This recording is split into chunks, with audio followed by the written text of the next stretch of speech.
Hello করতালির মাধ্যমে আমি প্রথমেই ধন্যবাদ জানাচ্ছি আজকের এই মহতী নির্বাচনী জনসভার সম্মানীয় সভাপতি বাঁকুড়া জেলা তৃণমূল কংগ্রেসের সভাপতি অলোক মহোদয় থেকে শুরু করে জেলা সকল নেতৃবৃন্দ আমাদের সভায় আজকে উপস্থিত রয়েছেন। আমি সকলকে একযোগে ধন্যবাদ, নমস্কার, কৃতজ্ঞতা, প্রণাম, অভিনন্দন এবং জোহার জানাচ্ছি।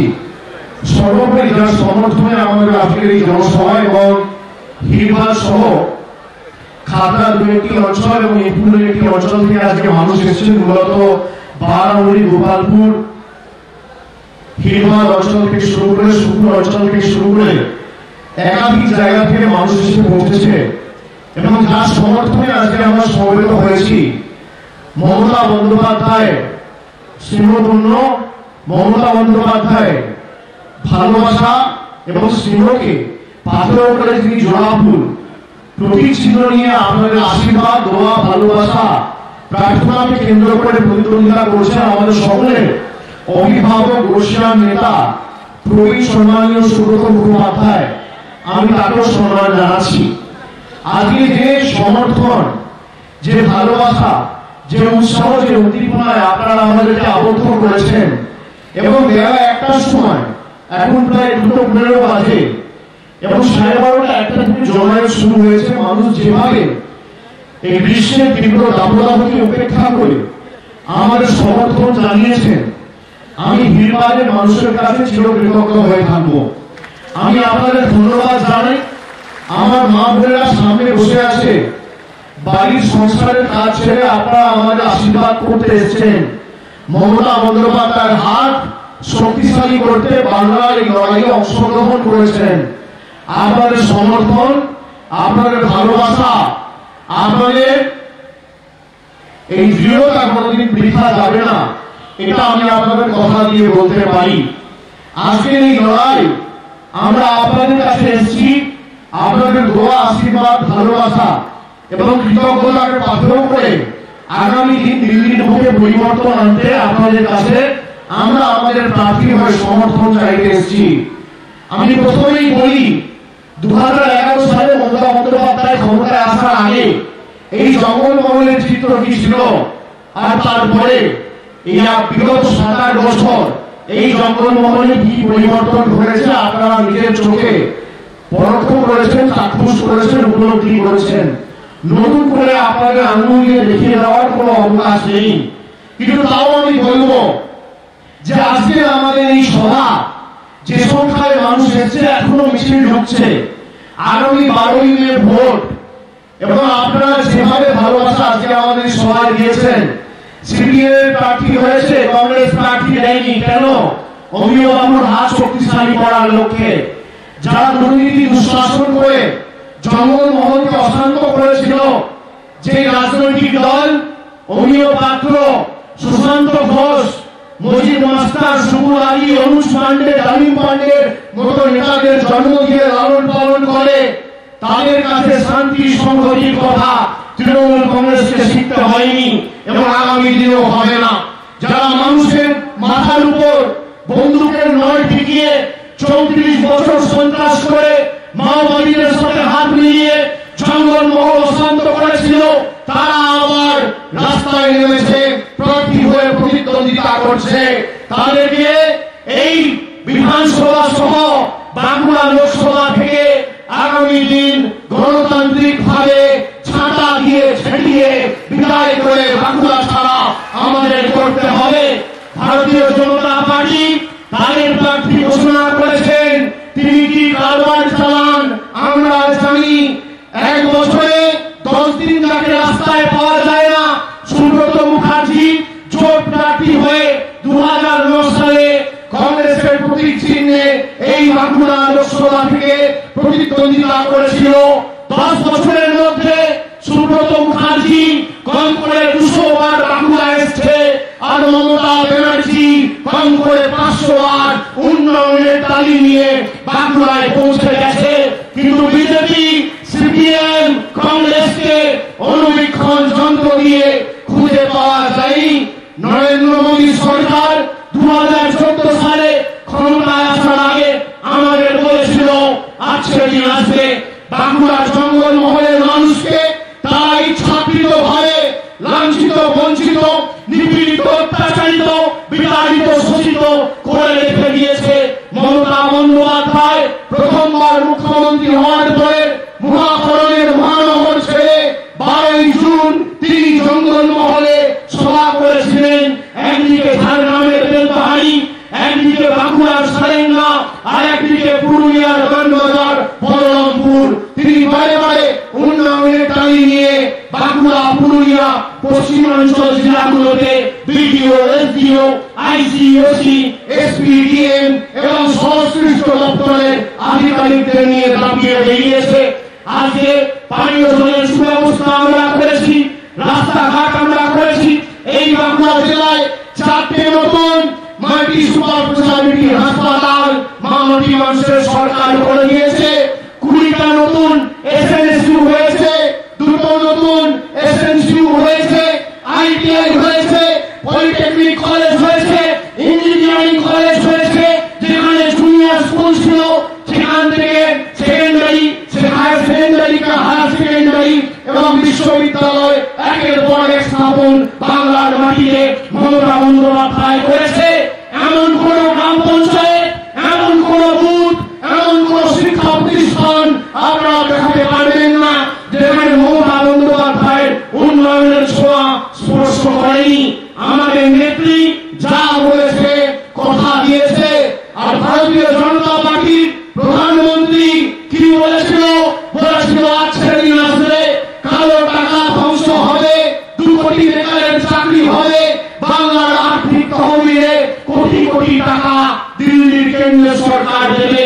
আমরা দেখলাম 5 বছর একটা সরকার চলেছে, 5 বছরের কেন্দ্রীয় সরকার অতিক্রম হতে চলেছে। 1 মাসের মধ্যে নির্বাচন সম্পূর্ণ হবে। আজকে বাংলাকে 1 পয়সা দিয়ে নরেন্দ্র মোদী সরকার সাহায্য করেনি।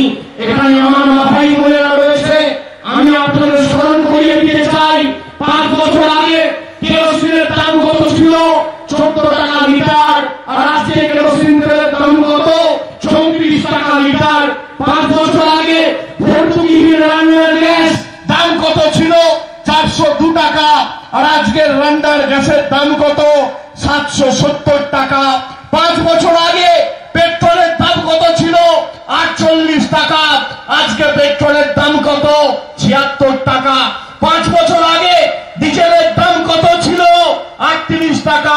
আজকে ডিজেলের দাম কত? প্রায় 65 টাকা। এই হচ্ছে নরেন্দ্র মোদীর গরিব দরদি সরকারের উদাহরণ। 3 মাস আগে রান্নার গ্যাসের দাম 977 টাকা ছুঁয়েছিল। হঠাৎ করে রোজ 10 টাকা, 20 টাকা, 30 টাকা করে রান্নার গ্যাসের দাম কমে যাচ্ছে। এর কারণ কি? ডিসেম্বর মাসে 5টা রাজ্যে বিধানসভা নির্বাচনের ফল ঘোষণা হয়েছে। সঙ্গে সঙ্গে আমরা দেখেছি রাজস্থানে ভারতীয় জনতা পার্টি মুখ থুবড়ে পড়েছে। ছত্তিশগড়ের মানুষ তাদের প্রত্যাখ্যান করেছে, মধ্যপ্রদেশে ঝাঁটিয়ে বিদায় করেছে, মিজোরামে হেরেছে, তেলেঙ্গানায় হেরেছে। আর ভারতীয় জনতা পার্টি যত হেরেছে, রান্নার গ্যাসের দাম কমেছে, জিএসটি কমেছে, পেট্রোল কমেছে, ডিজেল কমেছে। আমাদের বাংলায় একটা প্রবাদ আছে, ঠেলায় না পড়লে বিড়াল গাছে ওঠে না। এখন 10 দিন আগে দেখুন রান্নার গ্যাসের দাম ছিল 820 টাকা। হঠাৎ করে সমস্ত সমীক্ষায় দেখিয়ে দিয়েছে ভারতীয় জনতা পার্টি আর মোদীর এক্সপায়ারি ডেট হয়ে গেছে, এরা ক্ষমতায় আসছে না। এক ধাক্কায় রান্নার গ্যাসের দাম কমে গেছে, এক ধাক্কায় ডিজেলের দাম কমে গেছে, এক ধাক্কায় জিএসটি কমে গেছে। অর্থাৎ এটা প্রতিষ্ঠিত ভারতীয় জনতা পার্টিকে আপনি যত হারাবেন, গ্যাসের দাম কমবে, কেরোসিনের দাম কমবে, ডিজেলের দাম কমবে, পেট্রোলের দাম কমবে, খাবারের দাম কমবে এবং আমাদের দৈনন্দিন জীবনের নিত্য প্রয়োজনীয় জিনিস আবার মধ্যবিত্তের ক্ষমতায় এবং গরিব মানুষের ক্ষমতায় আসবে। মমতা বন্দ্যোপাধ্যায় 8 বছর ধরে একটা সরকার পরিচালনা করছে, কোনদিন বাংলার মানুষের উপর এক পয়সার বাড়তি কর আমাদের নেত্রী চাপায়নি। আজকে মমতা বন্দ্যোপাধ্যায়ের বিরুদ্ধে যারা অভিযোগের তীর তুলেছিল, আমরা কি দেখলাম? আমাদের নেত্রীর মাথা থেকে বেরিয়েছে মস্তিষ্ক প্রসূত প্রকল্প কন্যাশ্রী, আজকে বিশ্ব দরবারে বিশ্ব বন্দিত হয়েছে। মমতা বন্দ্যোপাধ্যায়ের নেতৃত্বে উৎকর্ষ বাংলা আজকে 191টা দেশকে পিছনে ফেলে দিয়ে প্রথম 5-এর মধ্যে পৌঁছে গেছে। এই হচ্ছে মমতা বন্দ্যোপাধ্যায়। আর নরেন্দ্র মোদী কি বলেছে? বেটি বাঁচাও বেটি পড়াও। কাঁচকলা সারা ভারতবর্ষে বেটি বাঁচাও বেটি পড়াও। সকল 28টা রাজ্যের জন্য তার বাজেট কত? 100 কোটি। আর মমতা ব্যানার্জি খালি বাংলার জন্য কন্যাশ্রীতে 7,000 কোটি টাকা খরচা করেছে। এটাই আমার নেত্রী আর তাদের নেতাদের মধ্যে পার্থক্য। আমাদের নেত্রী বলেছিল আমরা ক্ষমতায় এলে জঙ্গলমহলে শান্তি প্রতিষ্ঠা করব। আজকে দেখুন পাশে ঝাড়খণ্ড রয়েছে, ছত্তিশগড় রয়েছে, একদিকে ওদিকে পূর্ব মেদিনীপুরের দিকে উড়িষ্যা রয়েছে। আজকে সব জায়গায় মাওবাদী উপদ্রব রয়েছে। 8 বছরে বাংলায় 8 বছরের জঙ্গলমহলে একটা কোনোদিন রক্তের খবর বা সন্ত্রাসের খবর কেউ পায়নি। একদিকে ঝাড়খণ্ডে পাকুড়ের এসপিকে কুপিয়ে খুন করছে মাওবাদীরা, একদিকে উড়িষ্যা ঝিনা হিকাকা বিজেপি এমএলএ কে অপহরণ করে শুভশ্রী পান্ডাকে ছাড়িয়ে নিয়ে যাচ্ছে মাওবাদীরা, আর একদিকে ছত্তিশগড় মহেন্দ্র কামরা বিদ্যাচরণ শুক্লাদের মতো বর্ষিয়ান নেতাদের কুপিয়ে খুন করেছে মাওবাদীরা। কিন্তু জঙ্গলমহলে যেই মাওবাদীরা গোমতী থেকে গোদাবরী একটা আলাদা ভারতবর্ষের দাবি করেছিল, মমতা ব্যানার্জির নেতৃত্বে কোথাও মাথা চাড়া দিয়ে দাঁড়াতে পারেনি। সেই বাংলার জঙ্গলমহল আজকে ভারতবর্ষের কাছে মডেল হয়ে উঠেছে। এটাই আমার দিদি আর তোমার মোদির মধ্যে পার্থক্য। তোমরা কথায় কথায় কি বলো? জয় শ্রীরাম। এখন আর জয় শ্রীরাম চলছে না। মানুষ বুঝে গেছে জয় শ্রীরামের নামে ভাওতা আর 2 নম্বরই চলবে না। সকল উচ্ছিষ্ট 2 নম্বরই চোর ছেচোর চুটিংবাজের একটাই ঠিকানা ভারতীয় জনতা পার্টি। যারা ভেবেছিল মমতা বন্দ্যোপাধ্যায়ের বিরুদ্ধে কুৎসা করে বাংলা অশান্ত করব, আমি বলি আমার ধর্ম হিন্দু ধর্ম। আমার ধর্ম কোনদিন বিভাজনের কথা শেখায়নি। আমার মায়েরা এখানে আছে, আমরা বাড়িতে দুর্গা পুজো করি, কালী পুজো করি, শীতলা পুজো করি, অন্নপূর্ণা পুজো করি, মনসা পুজো করি, কার্তিক পুজো করি, গণেশ পুজো করি। আমাদের ধর্ম কোনদিন বিভাজনের কথা শেখায় না। আমাদের ধর্ম সব সময় নিজের ধর্মের প্রতি আস্থাশীল আর পরের ধর্মের প্রতি শ্রদ্ধাশীলের কথা শিখিয়েছে। আমার ধর্ম আমি নিশ্চিতভাবে বাড়িতে করব। আমি হিন্দু হলে আমি বাড়িতে দুর্গা পুজো করব, আমি বাড়িতে গায়ত্রী মন্ত্র জপ করব, আমি মা কালীর কাছে আরাধনা করব। আমি মুসলমান হলে আমি নামাজ পড়ব, আমি খ্রিস্টান হলে আমি প্রভু যীশু খ্রিস্টের কাছে উপাসনা বন্দনা আরাধনা প্রার্থনা করব। কিন্তু মানুষ যখন আমাকে ভোট দিয়ে নির্বাচিত করেছে, আমার কোনো ধর্ম নেই, আমার একটাই ধর্ম, মানব ধর্ম। কে কন্যাশ্রী পাচ্ছে, কে যুবশ্রী পাচ্ছে, কে গতিধারা পাচ্ছে, কোথায় জল হচ্ছে, কোথায় সেচের সুব্যবস্থা হচ্ছে, কোথায় আইটিআই হচ্ছে, কোথায় পলিটেকনিক হচ্ছে, আমাকে সেটাই সুনিশ্চিত করতে হবে। নরেন্দ্র মোদী সরকার 5 বছর আগে যত বড় বড় বুলিয়ার কথা দিয়ে এসছে, একটা কথাও করেনি। আজকে নোটবন্দি থেকে শুরু করে জিএসটি থেকে শুরু করে ধর্মের নামে রাজনীতি করে ভারতবর্ষকে এরা আর্থিক বিপর্যয় এবং ধ্বংসস্তূপে পরিণত করেছে। আমাদের লড়াই এই মোদীর বিরুদ্ধে এবং সাম্প্রদায়িক বিজেপির বিরুদ্ধে। একদিকে নরেন্দ্র মোদী, একদিকে সাম্প্রদায়িক মোদী, আর একদিকে বাংলার অগ্নিকন্যা দিদি। এই লড়াইটা দুজনের মধ্যেখানে আর কেউ নয়। যারা ভেবেছিল বাংলাকে লাঞ্ছিত বঞ্চিত করে রাখবো, বাংলার টাকা মেরে দেবো, বাংলার উন্নয়ন নিয়ে 9-6 করবো আর বাংলার মানুষকে সাহায্য করব না, তারা ভুলে গেছে যে বাংলার মুখ্যমন্ত্রীর নাম মমতা বন্দ্যোপাধ্যায় অন্য ধাতুতে তৈরি। তুমি যত চমকাবে, যত ধমকাবে, যত মোচড়াবে, যত অত্যাচার করবে, যত প্রহার করবে, মমতা বন্দ্যোপাধ্যায় তত শক্তিশালী, হৃষ্ট পৃষ্ট বলিষ্ঠ বলবান হবে।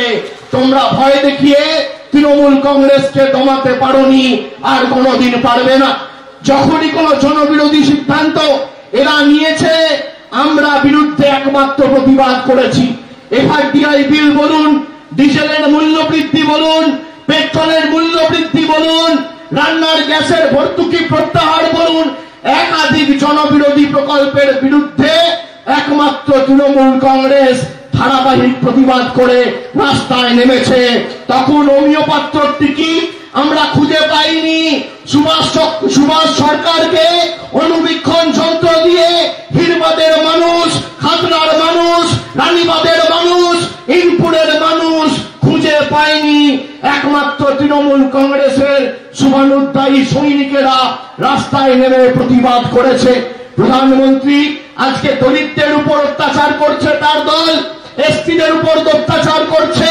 আজকে উত্তরপ্রদেশের বিধায়ক আজকে আদিবাসীদের কুকুর বিড়ালের সাথে তুলনা করছে। আর আমরা কি বলি? আমার আদিবাসী ভাই বোনেরা, আমার জঙ্গলমহলের ভাই বোনেরা আমার কাছে ঈশ্বর তুল্য, আপনারা আমার কাছে মণিমুক্তর মতো, আপনারা আমার কাছে দেবতা তুল্য। আপনারাই আমার সমাজকে সমৃদ্ধ করেছেন। রঘুনাথ মুর্মু 1925 সালে অলচিকি ভাষা নিয়ে যে আন্দোলন শুরু করেছিল, 2001 সালে ভারতবর্ষের সংসদে অষ্টম তপশিলি হিসেবে স্বীকৃতি পেলেও অলচিকি ভাষা এবং সাঁওতালি সম্প্রদায়, আদিবাসী সম্প্রদায়কে যোগ্য সম্মান বা মর্যাদা কোনোদিন কেউ দেয়নি। মমতা বন্দ্যোপাধ্যায় দিয়েছে। আজকে হাজার হাজার এসএসকে, এমএসকে অলচিকি ভাষাকে স্বীকৃতি দেওয়া থেকে শুরু করে ভারতবর্ষের সংসদের বুকে আমাদের সংসদ একমাত্র সংসদ যে অলচিকি ভাষায় শপথ গ্রহণ করেছিল। আগামী দিনও ব্যতিক্রম হবে না, এই বিশ্বাস আমি আপনাকে দিয়ে যেতে পারি। এবং আমি কথা দিচ্ছি, আপনারা যে ভালোবাসায় আমাদের আজকে এই সভায় আবদ্ধ করলেন, আগামী দিন দ্বিগুণ উন্নয়নের মাধ্যমে এই জঙ্গলমহলের কৃতজ্ঞতার ঋণ আমরা পরিশোধ করব। আপনারা আমাদের প্রার্থী সুব্রত মুখার্জির হাত শক্তিশালী করুন। মাথায় রাখবেন, আপনি যেখানেই থাকুন, আপনি বারামুড়ির বাসিন্দা হতে পারেন, গোপালপুরের বাসিন্দা হতে পারেন, সুপুরের বাসিন্দা হতে পারেন, হিরবাদে থাকতে পারেন, আপনার একটা ভোট নরেন্দ্র মোদীর দিল্লির চেয়ারটা কেড়ে নিতে পারে, ফেলে দিতে পারে, সরিয়ে দিতে পারে। এটাই হচ্ছে একটা ভোটের শক্তি, এটাই হচ্ছে একটা ভোটের ক্ষমতা। আপনি যদি চান এখানে বোতাম টিপবেন, আর ওদিকে Narendra Modi out, BJP out. Mamata বন্দ্যোপাধ্যায়ের নেতৃত্বে আগামী দিন ধর্ম নিরপেক্ষ সরকার আমরা তৈরি করব। নেতাজি সুভাষচন্দ্র বসু আমাদের বলেছিল, তুমি আমাকে রক্ত দাও, আমি তোমাকে স্বাধীনতা দেব। আমাদের নেত্রী কি বলেছে? হে বাংলার বীর যোদ্ধা মামাটি মানুষ, হে আমার জঙ্গলমহলের মা ভাই বোনেরা, তুমি আমাকে 42 দাও। আগামী দিন তোমাকে আমি ধর্ম নিরপেক্ষ, শান্তিপ্রিয়, প্রগতিশীল নতুন ভারতবর্ষ দেব। আমরা নরেন্দ্র মোদীকে কোনোদিন কেটলি হাতে চা বিক্রি করতে দেখিনি, কিন্তু মমতা বন্দ্যোপাধ্যায় মুখ্যমন্ত্রী হওয়ার 8 বছর হয়ে গেছে, আজও তিনি টালির ছাদের ঘরের তলায় থেকে 10 কোটি মানুষের জীবনের উন্নয়নের ধারা পরিচালনা করছেন। মমতা বন্দ্যোপাধ্যায় আর নরেন্দ্র মোদীর মধ্যে পার্থক্য কি? তারা বলেছিল 15 লক্ষ দেবে, কারোর ব্যাংক অ্যাকাউন্টে 15 পয়সা ঢোকেনি। মমতা ব্যানার্জি বলেছিল জঙ্গলমহলে আমি শান্তি প্রতিষ্ঠা করব, মমতা ব্যানার্জি করেছে। মমতা ব্যানার্জি বলেছিল কন্যাশ্রী দেবো, যুবশ্রী দেবো, আপনি 15 লক্ষ পাননি, কিন্তু কন্যাশ্রীর টাকা ঢুকে গেছে, যুবশ্রীর টাকা পেয়ে গেছেন, রূপশ্রীর টাকা পেয়ে গেছেন, জমির টাকা পেয়ে গেছেন, অতিধারার টাকা পেয়ে গেছেন। কিন্তু নরেন্দ্র মোদী আজ পর্যন্ত বড় বড় বুলি, মুখে মারিতং জগতং, আর কাজের বেলায় শূন্য, লব টঙ্কা। এই হচ্ছে নরেন্দ্র মোদী। এরকম প্রধানমন্ত্রী আমাদের দরকার নেই। আমরা পৌরাণিক গল্পে রামায়ণের অধ্যায়ে আমরা কি পড়েছিলাম যে সীতাকে অপহরণ করতে রাবণ সাধু বেশে এসেছিল, মরিচ এসেছিল হরিণী বেশে, আর দেশকে ধ্বংস করতে চোরের বেশে চৌকিদার এসছে। এই চৌকিদার গুলোকে আমাদের বিদায় দিয়ে বাংলা ছাড়া করতে হবে। তাই তো বলি পরিবর্তনের ডাক দিয়েছে বাংলা, এবার পারলে দিল্লি সামলা। লড়ছে মমতা, দেখছে দেশ, আগামী 2 মাসে বিজেপি শেষ। বিজেপি হটাও, দেশ বাঁচাও। বিজেপি হটাও, দেশ বাঁচাও।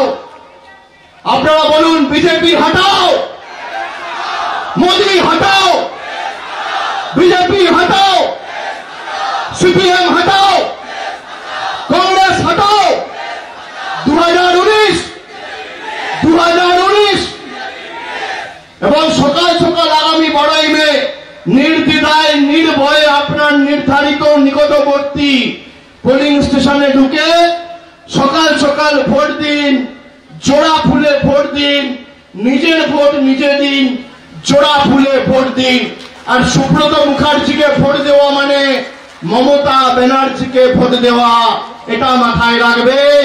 সুব্রত মুখার্জিকে একটা ভোট নরেন্দ্র মোদীর মুখোশ খুলে দিল্লিচ্যুত করে এদেরকে ছেটিয়ে ভারতবর্ষ থেকে বিদায় দেবে।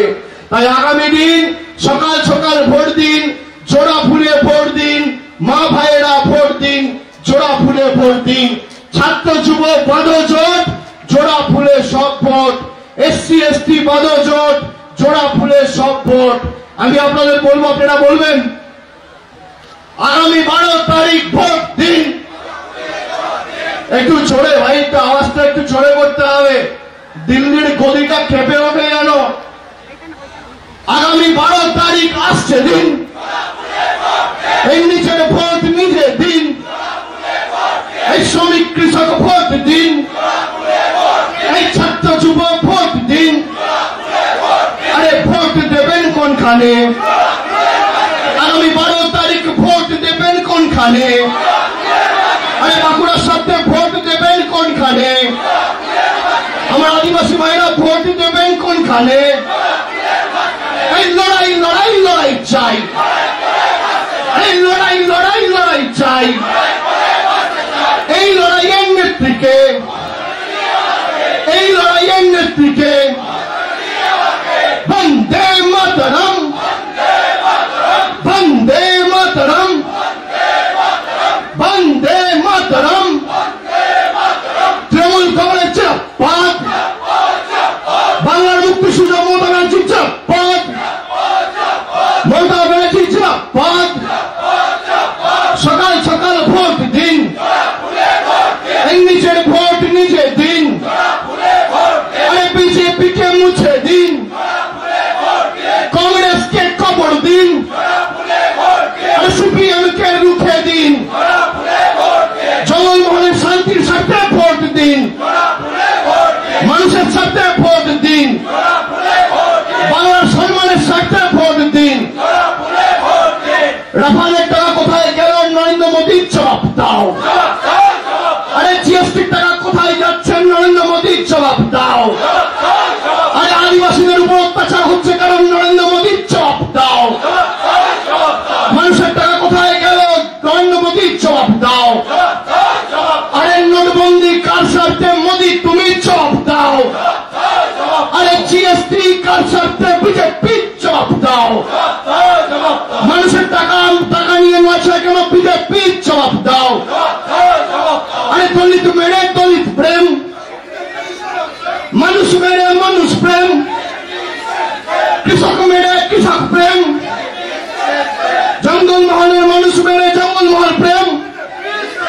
আরে ছাত্র মেরে ছাত্র প্রেম, এসটি মেরে এসটি প্রেম, ওবিসি মেরে ওবিসি প্রেম।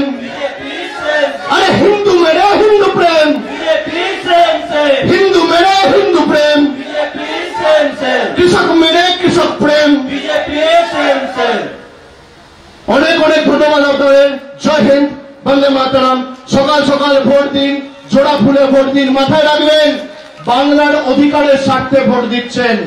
এটা বাংলার সম্মানের লড়াই, সুব্রত মুখার্জিকে ভোট দেওয়া মানে বাংলাকে এগিয়ে দেওয়া, আর সুভাষ সরকারকে ভোট দেওয়া মানে বাংলাকে বিক্রি করে দেওয়া।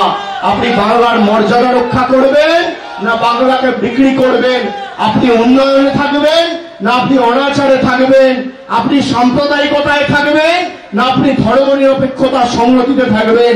আপনি শান্তিতে থাকবেন না আপনি সন্ত্রাসে থাকবেন? এই সিদ্ধান্ত আপনার। আমি আরেকবার আমার জঙ্গলমহলের মা ভাই বোনেরা, অগ্রজ অনুজ, প্রবীণ নবীন সকলকে যারা রয়েছেন, আমার শুভানুধ্যায়ী সমর্থক সমবয়সী সকলকে ধন্যবাদ, প্রণাম, কৃতজ্ঞতা জানিয়ে আমার বক্তব্য এখানেই শেষ করলাম। আজকে আপনাদের থেকে এখানেই বিদায় নিলাম। জয় হিন্দ, বন্দে মাতরম। অনেক অনেক ধন্যবাদ।